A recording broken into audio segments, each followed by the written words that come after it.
이제 여러분들한테 정말 하고 싶은 말, 강조하고 싶은 말은요. 이번 선거는요. 대한민국 민주주의 판을 완전히 바꾸는 선거예요. 판을 바꾸는 겁니다. 사실 우리가 주류가 된 지 좀 됐거든요.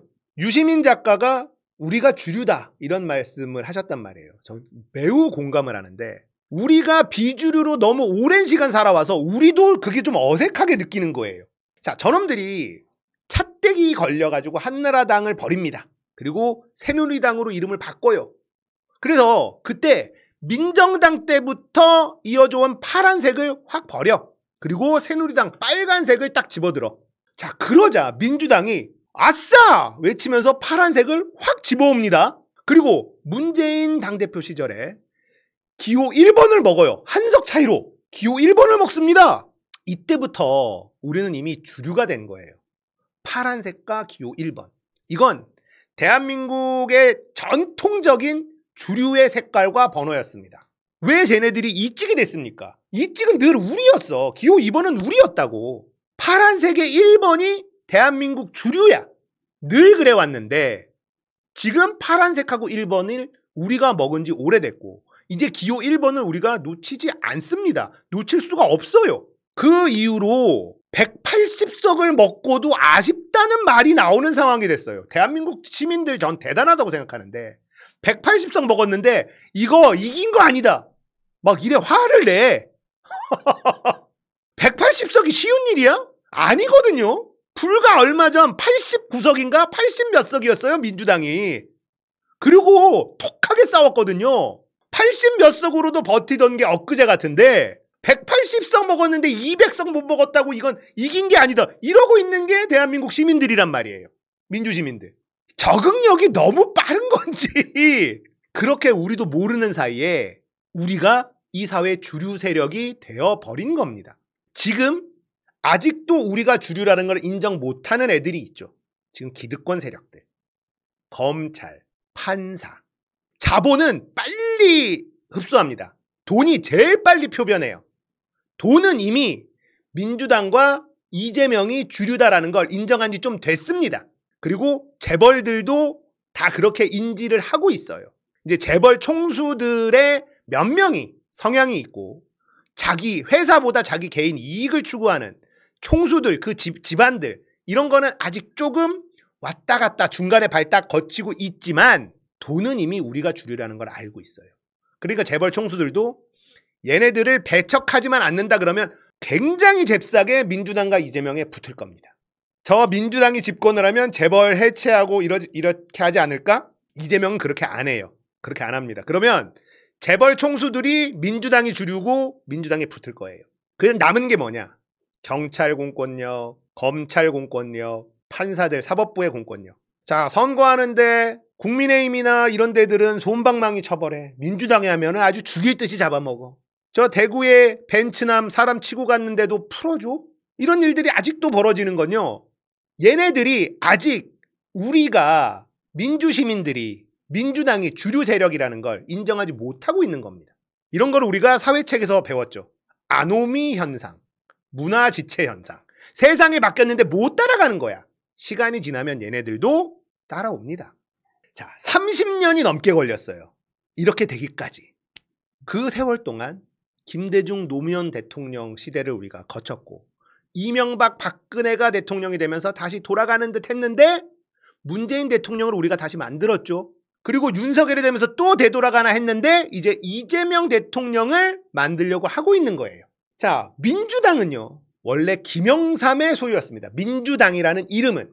김영삼은 통일민주당이었고요. 김대중은 평화민주당이었습니다. 사람들은 김영삼의 통일민주당을 민주당이라고 불렀습니다. 언론에서도. 민주당 하면 통일민주당, 통민당이라고 부르지 않았어요. 근데 평화민주당은 평민당이라고 불렀습니다. 둘 다 민주당을 쓰니까 1번 민주당이 누구냐? 김영삼으로 인정해줬어요. 그리고 PK가 그 본거지였기 때문에 인구도 훨씬 많거든요. 부울경이 전라남북도 다 합친 것보다 훨씬 인구가 많아요. 그래서 김영삼의 민주당을 민주당이라고 불러줬고 김대중의 평화민주당은 평민당이라고 불렀다고요. 그러니까 민주당이라는 이름의 소유권자가 대한민국 정치에서는 김영삼이었습니다. 그리고 그 민주당은요, 사람들의 인식에 PK를 대표하는 정당이 민주당이에요. 호남을 대표하는 정당은 민주당이 아니라 평민당이었습니다. 자, 박정희가 호남을 고립시키는 정책을 펼쳐가지고 정치적 재미를 톡톡히 봅니다. 그런데 이 PK를 가지고 있는 김영삼의 민주당이 꽤나 강력한 거예요. 부울경의 이 PK 지역에는 김영삼의 인기가 너무 많아. 그래서 그 당시에 부산을 야도라고 불렀단 말이에요. 야권의 도시, 야구의 도시 해서 야도 부산이라고 불렀습니다. 김영삼이 너무 절대적이었기 때문에. 호남은 인구가 어차피 너무 적어요. 그래서 적으로 만들어 놓는 게 유리합니다. 호남 고립 정책, 이거를 박정희가 썼는데 김영삼이 계속 버티고 성장하고 이렇게 되니까 박정희의 호남 고립 정책이 흐릿해져 버려요. PK까지 먹어야지 호남 고립인데 PK에 김영삼이 너무 강하니까. 그래서 박정희의 호남 고립 정책이 김영삼 때문에 희석이 너무 많이 돼 있는 상태였거든요. 근데 그때 김영삼이 3당 합당을 해버립니다. 이건 너무나 강력한 호남 고립, 이게 돼버리는 순간이었습니다. 이것으로 김영삼은 엄청난 장기 집권을 상상했을 거예요. 이 호남 고립은요, 절대 풀리지 않는 지역구도 공격이었습니다. 이게 완성이 돼버렸기 때문에 이제 호남 고립은 절대 풀리지 않는다. 부울경에 김영삼 말고 누가 깃발 꽂아서 저걸 우리 걸로 다시 뺏어올 수 있느냐. 불가능하다. 그래서 김영삼의 3당 합당은요, 민주주의 역사에 정말 해서는 안 되는 최악의 선택이라고 저는 생각하거든요. 근데 김영삼이 나라를 거덜낼 줄 누가 알았습니까? 김영삼이 나라를 부도를 내버려요.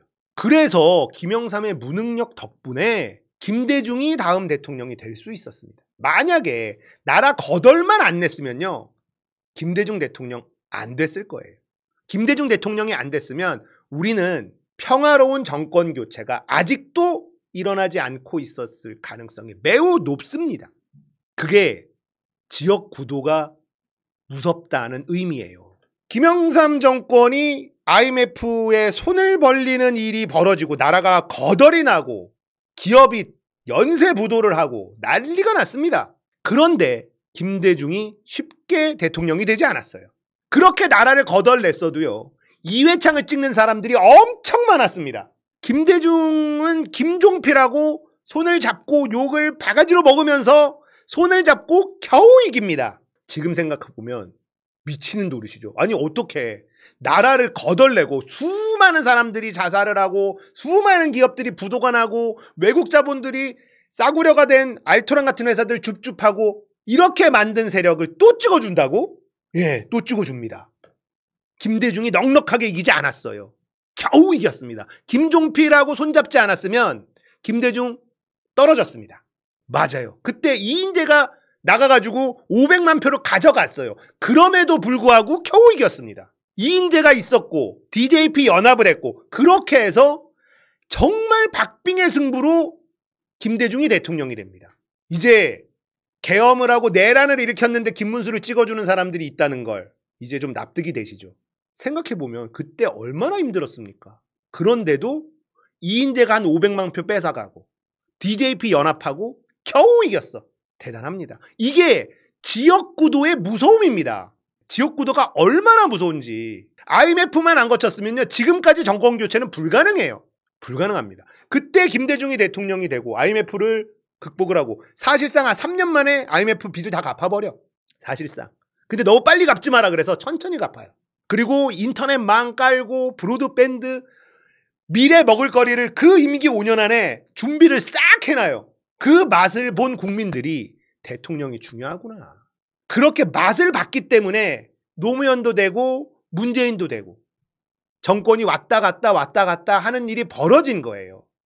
정말 김영삼이 나라를 거덜내지만 않았으면요, 지금까지 계속 우리는 2번이고요.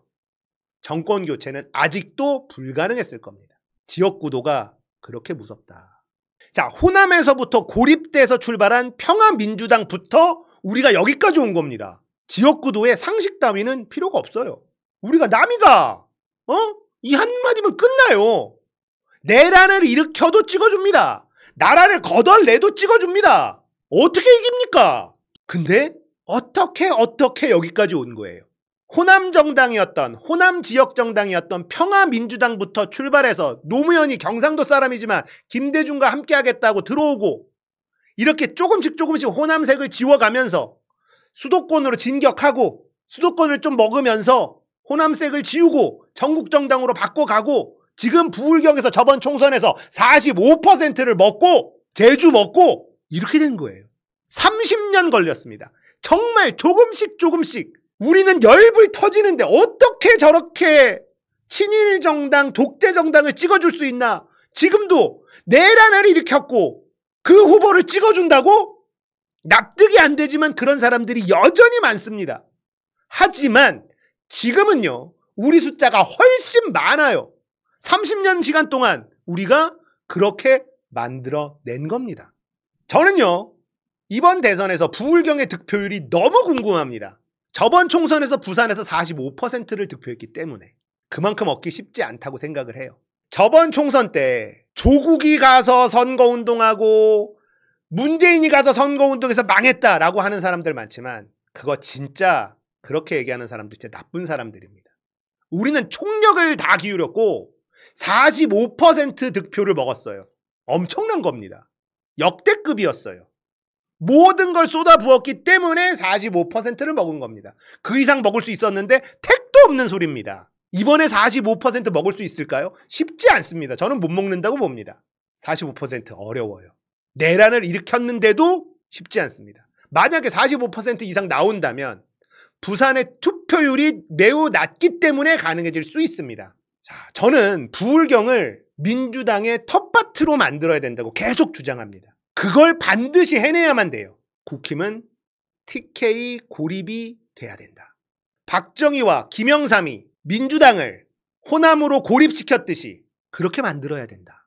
자, 김영삼이 만들었던 민주당 호남 고립을 30년이 넘는 세월을 지나서 우리가 지금 역으로 만들고 있는 중이에요. 그것도 김영삼처럼 인위적인 정계 개편을 한 게 아니라 민주시민의 힘으로 신합으로 만들어낸 겁니다. 30년이라는 그 울분의 시간을 거쳐서 우리가 만들어낸 거예요.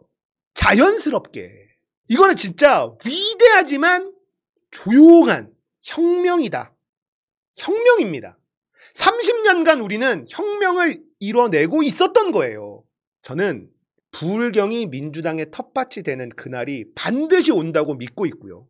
그렇게 만들어야 된다고 생각해요. 이제 남아있는 건 그것뿐이라는 겁니다. 자, 우리는 이미 주류가 됐어요. 이제 우리가 그걸 받아들여야 됩니다. 그래야 아직도 세상 바뀐 걸 못 느끼고 있는 이 기득권들이 있죠. 얘네들이 달라지기 시작할 거예요. 우리조차도 우리가 주류라는 게 어색해. 근데 우리도 지금 조금씩 달라지죠. 많이 달라졌습니다. 정말. 이재명 후보의 아들 공격이 들어왔습니다. 근데 그래서 뭐? 우리는 지금 어쩌냐면 그래서 뭐? 제가 어떻게 대응하라고 말씀드렸냐면요. 가짜뉴스다 뭐다 막 이렇게 설명하고 설득하지 말라 그랬어요. 어차피 그건 법적으로 가면 돼. 허위사실 유포로 법적으로 가면 그만이고 만약에 이 찍들이 우리한테 공격을 한다? 그런 일이 있었어? 자식 농사 마음대로 안 돼. 이 한마디면 돼요. 야, 참 머리 아프겠다. 자식이 속속이니. 자식 마음대로 되나? 이러면 그만이에요. 그래서 뭐 어쩌라고. 이게 가능해진 거예요 지금. 유시민 가지고 주말 동안 수백 개의 기사를 쏟아냈어요. 그래서 뭐? 그래서 뭐? 유시민이 출마했어? 아무렇지도 않아요. 어떤 여론도 만들어내지 못합니다. 왜? 우리가 주류니까요. 우리가 숫자가 압도적으로 더 많으니까. 그거 가지고 화내고 이러지 않아요. 열받네 저것들. 알았어 좀 기다려봐. 이러고 있어요 우리는. 이미 우리가 주류가 됐다는 겁니다. 그걸 우리도 어느 정도는 이제 알고 있게 된 거예요. 자, 한 번 바뀐 주류 세력이 다시 바뀌는 게 쉽지 않습니다. 저놈들은 부도덕하죠. 비상식적이죠. 이익 집단이죠. 이해관계로만 뭉치죠. 자, 그런 세력들이요. 기득권을 잃고 나면 할 수 있는 게 아무것도 없어요. 그 비상식적인 세력이 힘이 없어. 누가 붙습니까? 거기에 내 양심을 팔고 싸바싸바 해가지고 붙었어. 콩고물이 떨어져야 되는데 떨어지는 콩고물이 없어. 누가 붙습니까? 무슨 수로 세를 확장을 해요? 방법이 없다니까? 자, 저쪽에 붙어있는 애들 더 이상 콩고물 안 떨어지네. 그러면 어떻게 하냐? 주류에 붙습니다. 주류에 붙어야 먹을 게 생기는데 저쪽 입장에서, 이 찍들 입장에서는 변절자들이 엄청 나올 거예요. 이미 우리 쪽으로 지금 엄청 붙고 있잖아요. 이미 막 서로 계속 지지 선언해. 민주당에 막 들어와. 왜 저러지? 왜 그럴까요? 갑자기 양심이 막 너무 좋아져서? 아니, 우리가 세다는 걸 알기 때문에 그래요. 눈치 빠른 사람들이 빨리 붙는 겁니다. 그렇게 붙어봤더니 야, 여기 너무 좋은데? 여기 일하기 너무 좋은데? 얼굴이 막 펴. 김상우 허우다 얼굴이 펴요. 인상이 좋아져. 안 가죠 이제. 근데 김대남 같은 애도 민주당에 붙었다가 몇 시간 만에 바로 빤스런졌잖아요. 그런 애들은 여기서 적응 못하거든. 김대남 같은 애들 붙었다가 바로 빤스런졌죠. 야, 여기는 내가 살 수 있는 데가 아니구나. 너무 청정수야. 너무 깨끗한 물에서 못 사는 애들이 있거든요. 자, 세상이 바뀌었어요. 자, 이게 계속 유지되는 게 거저되느냐? 그렇지 않죠. 시간이 걸립니다. 우리가 주류라는 걸 지금의 기득권들이 느끼는 데에는 시간이 걸려요. 그래서 우리는 장기 집권을 해야 됩니다. 왜 장기 집권을 해야 되냐? 교육을 바로잡아야 돼요. 30년 걸립니다. 지금 일베 애들, 이준석 추종하는 애들 많은 이유가 뭔지 아세요? 조져놨어요. MB가 대한민국 기친 해악이 어마무시한데 교육을 작살내놨습니다. 엄청나요. 그 후가가 엄청납니다. 이걸 한 번에 뒤엎기가 어렵습니다. 결국 시간이 필요한데 그러려면 장기 집권을 해야 돼요. 최소 30년 우리가 쭉 집권을 해서 교육을 바로잡고 역사를 바로잡고 해야지만 안정적으로 상식적인 나라가 되는 겁니다. 그게 아니면 쟤네들이 또 정권을 가지고 이걸 뒤집으려고 다 망가뜨려 놓을 거예요. 바로잡는 건 엄청 오래 걸리지만 망가뜨리는 건 순식간이에요. 30년 이상 우리가 집권을 해야 돼요. 그 출발이 이재명인 겁니다. 이재명 정권 내에 많은 일을 하겠지만 김대중이 했었던 것처럼 대한민국 미래의 길을 닦아 놓을 거예요. 그 다음 주자가 이재명의 꿈을 이어받아서 이렇게 가는 나라가 될 겁니다. 이제 시작인 겁니다. 이재명 대통령 됐다. 아우, 끝났다. 아니요. 이제 본격적으로 시작하는 거예요. 다만 그동안에는 우리가 너무 힘들었지만 이재명 대통령이 된 세상에는 더 신나게, 좀 신나게 할 수 있겠죠. 우리가 더 참여해야 되고 우리 목소리를 더 내야 돼요. 우리가 더 활동해야 됩니다. 우리 일은 끝나지 않아요. 최소한 제가 이제 만으로 48살, 한국 나이로 이제 50이거든요. 최소한 내가 80 될 때까지는 우리가 집권을 하고 있어야 정말 되돌리기 어렵게 만들어 놓을 수 있습니다. 그때까지 우리가 쉬어야 되나? 쉴 수 없어요. 저놈들은 어떻게든 그 영광의 맛을 아는 애들, 어떻게든 판을 뒤집으려고 별의별 짓을 다 할 겁니다. 안 하겠습니까? 여러분 같으면? 하죠. 이재명 대통령이 되면요, 우리 일은 그때부터 시작인 거예요. 우리 아이들을 위해서, 우리 아이들이 지금 초등학생, 유치원생 애들이 성인이 되고 결혼할 나이쯤 돼서 진짜 살만한 나라를 완성시켜 놓으려면 우리는 정치에 관심을 끊고 그렇게 살 수가 없어요. 민주당은 주류 세력이 이미 됐잖아요. 주류는 언제든지 부패할 수 있습니다. 우리가 끝까지 감시해야 돼요. 민주당에 대한 감시만 소홀히 하지 않으면요, 장기 집권 저는 충분히 가능하다고 봅니다. 이제 시작이다. 아시겠죠?